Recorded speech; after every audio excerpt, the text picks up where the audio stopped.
Hey everybody, what's up? Anaris here with another StarCraft 2 broadcast, this time bringing you the second game in the best of three match series between TvZ and the Little One, spawning cross positions here today on GSL Terminus. This is, of course, a continuation of the series from Assembly Summer 2011, with TvZ currently up 1-0 against the Little One, who has recently recovered from a little battle with Carpal Tunnel. You see, he's already claimed a victory over the Windows keys and the mighty Alt-Tab functionality.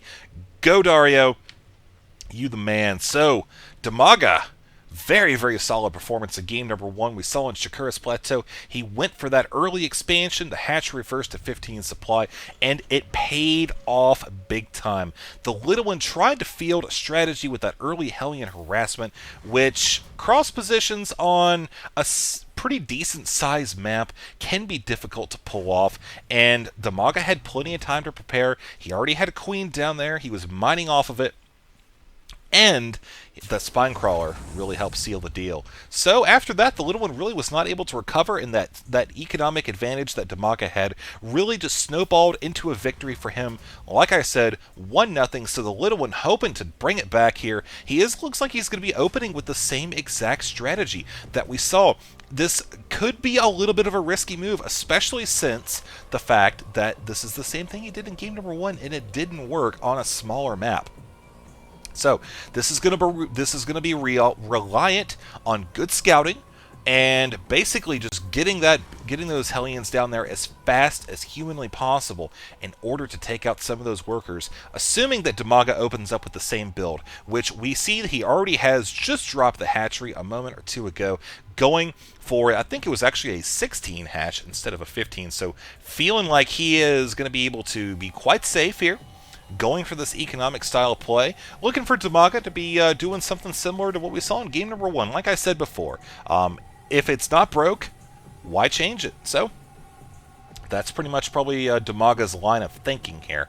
As far as what we could see later on down the road, I would not be surprised if we saw something along the lines of a continuation of what we saw earlier: Mutalisk, Zergling, possibly Baneling as well, and then transitioning into basically whatever adapting to whatever the Little One brings to the table.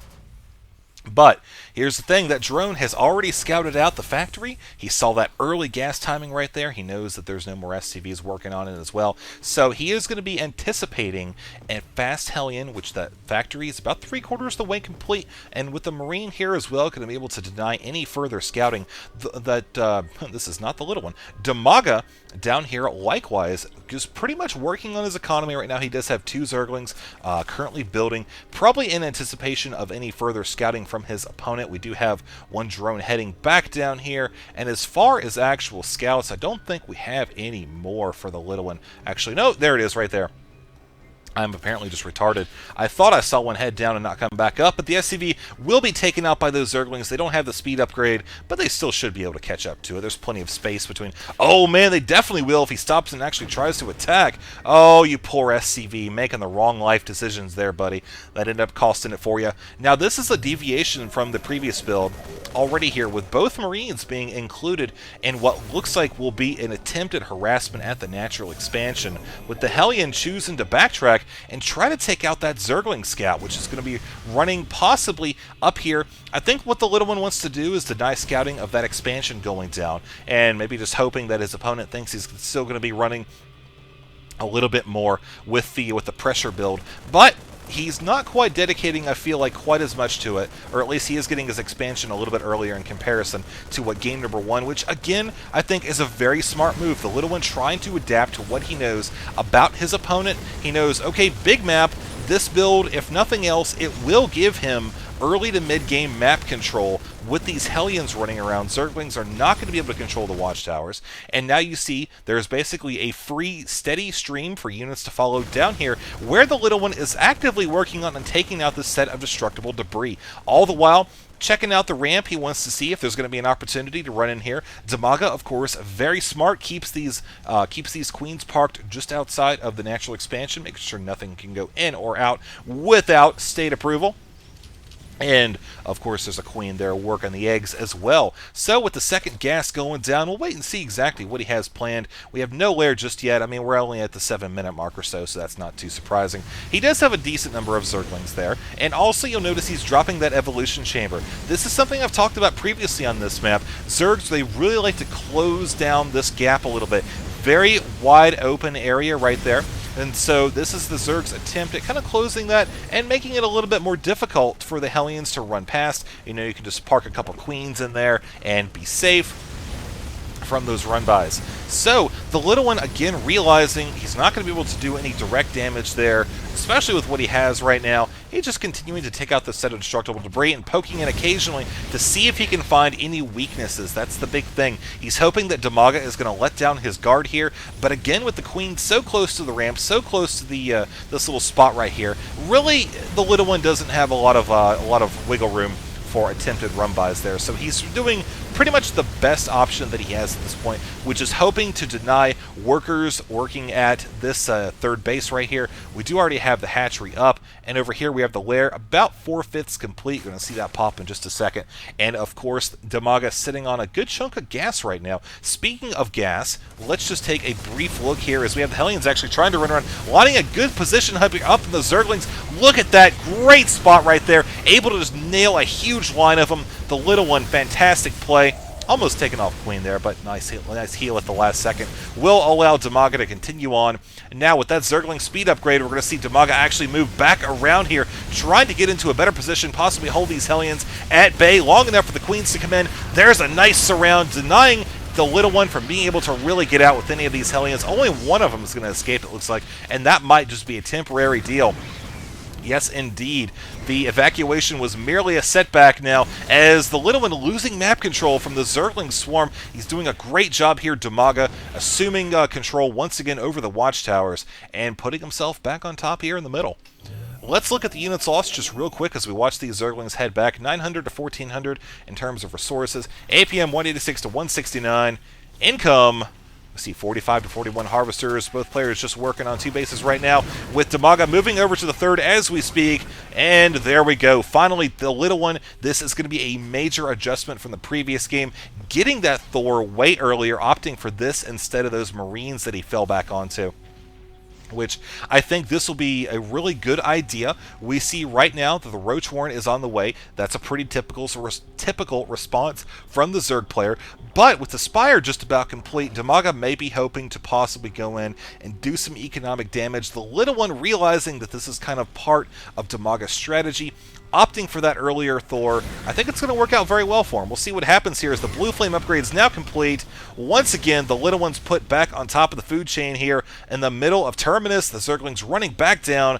Infestation Pit coming on the way as well. Could we see some Infestors this game? Ooh, that would be lovely. Absolutely delicious. I'd love to see some mind control on the Thors. I mean, hey, if he can pull it off, then definitely props to him.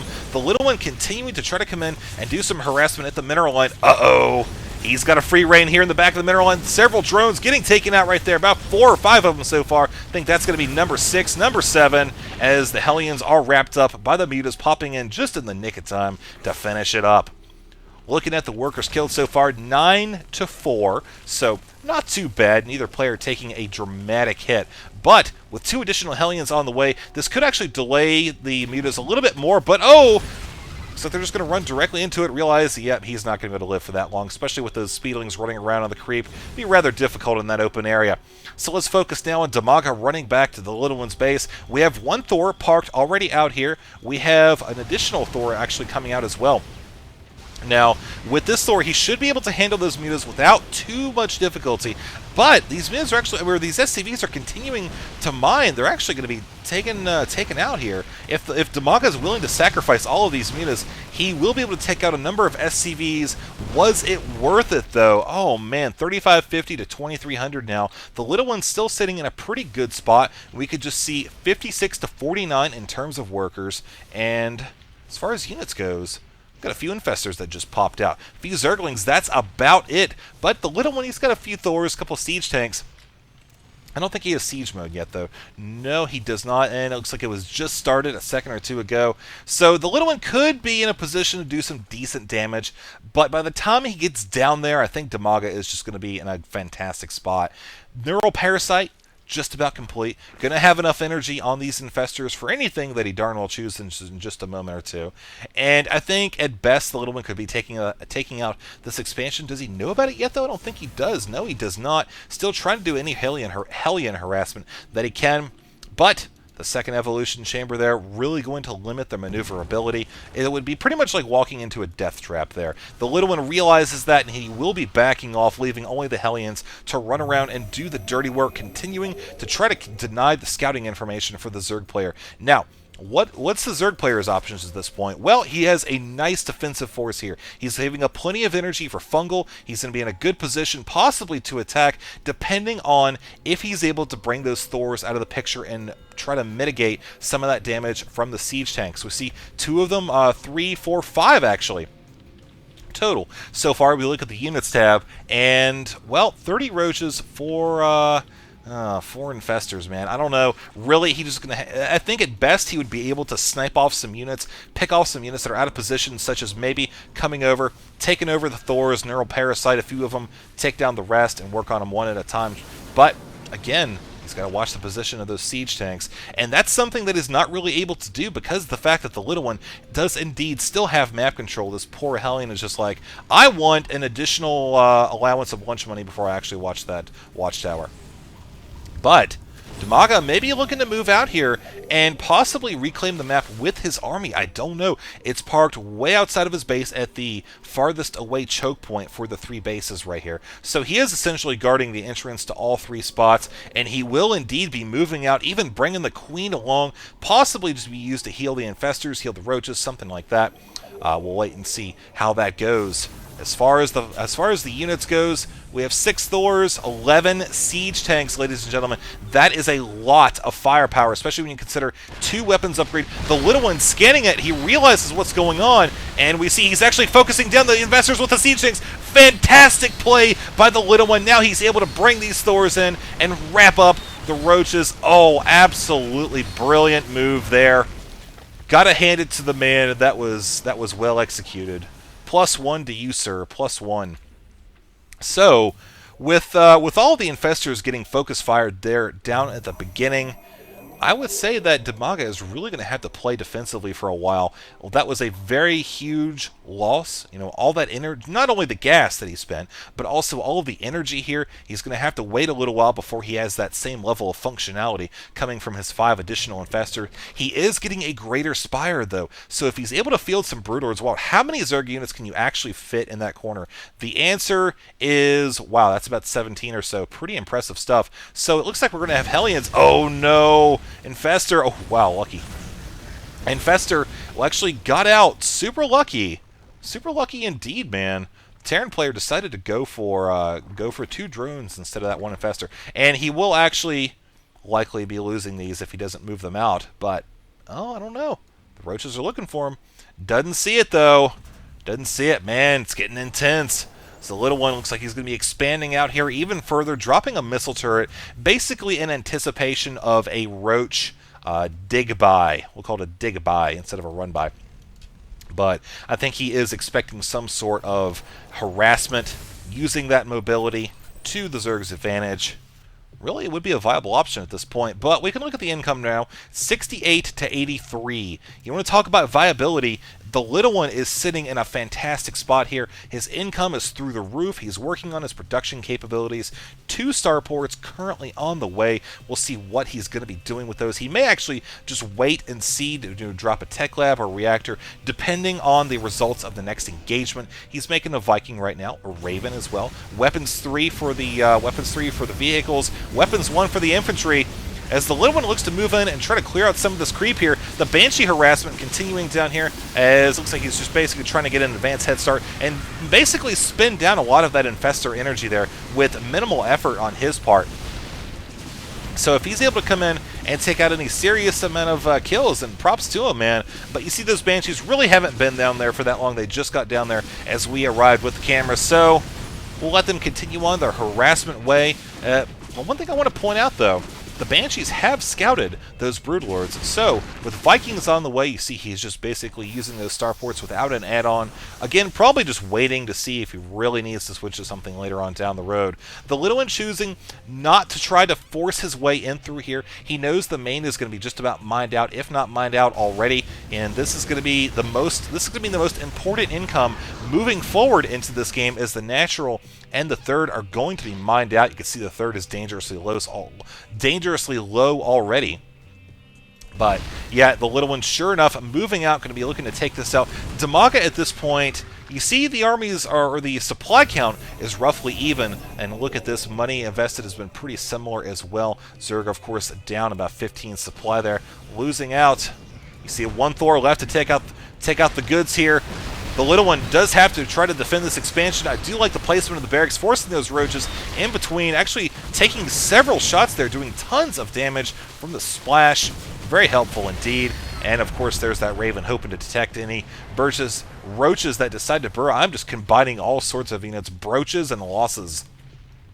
So, good placement here with the Thor and the little one. He's hoping to maybe keep these units here at the high ground and, sandwich them in. But with the roaches coming down into the third base, it will kind of cut production there on the minerals and the gas. TvZ's attack, yep, days are numbered though, man. You see he is regaining another force down here. Again, trying to use what income he has, which is pretty difficult considering the fact that, well, we're getting down to pretty much nothing. So I think TvZ is hoping just to come in, deny any gas that he possibly can. He'll try to limit the Thor production, the Banshee, and basically just buy himself enough time to get another expansion or two out. Now, let's look at what we have over here. Again, the little one with the Hellion getting ready to possibly do some more harassment. A couple siege tanks moving around. Force is actually just moving all over the place here, as there's still one roach, one pesky roach, hoping to do any extra damage. Unfortunately for that SCV, you cannot jump off the side. Actually, fortunately, rather, for him, as he just barely gets by there. Income now, as a result of things that have just occurred, you see it's pretty darn close still, despite the fact that TvZ did lose that base over there. The little one got shut down here. Had to lose a few SCVs during that attack as well. Speaking of losing SCVs, 29 to 47 so far total. You see TvZ's third, mined out, natural, it's getting there. He's already lost that base, and of course with the continued drone harassment here as well, the little one hoping to secure himself a victory here today. It's looking more and more like he's going to be able to do that with just continued harassment. TvZ's line, the long distance minerals, and 157 to 200 supply gap right now. He should be able to catch these Thors off guard, take them no problem. Okay, yep, we're going to see those drop as we speak. A few Broodlords, 5 or so total. Let's call them Butterlords. But so many Vikings. He's basically just going to be able to come in here and kite these units away. Oh, maybe not the kiting. There we go. But yeah, like I was saying, he's going to be able to kite these units away without too much difficulty. Sure enough, the little one, nice micro right there. But with the Banshees continuing to harass here at this expansion, it really is just saying, TvZ, I've got this. I mean, that's pretty much what it comes down to. 134 to 182. We've seen this gap created a little while ago, and it's just expanding and expanding. As we see, even with the income being what it is, that's pretty much it, man. When you got 500 or 600 to 1,500, and you have this much of a supply count, combined with the economic superiority, and the Zerg hoping to move out, losing all of his anti-air. The Broodlords coming in for one final assault. The Vikings wrapping it up, though. That's going to be it, man. TvZ, this is his last hope for victory right here. These two Broodlords and this one roach, this one handy roach. Ah, poor guys. And the Zerglings are just like an afterthought. But yeah, so very well played here, I would have to say, by TvZ. I don't want to be those guys that calls it before it's over. But I think any rational person would say, yep, that GG. Very well-deserved win by the little one, playing exceptionally strong here.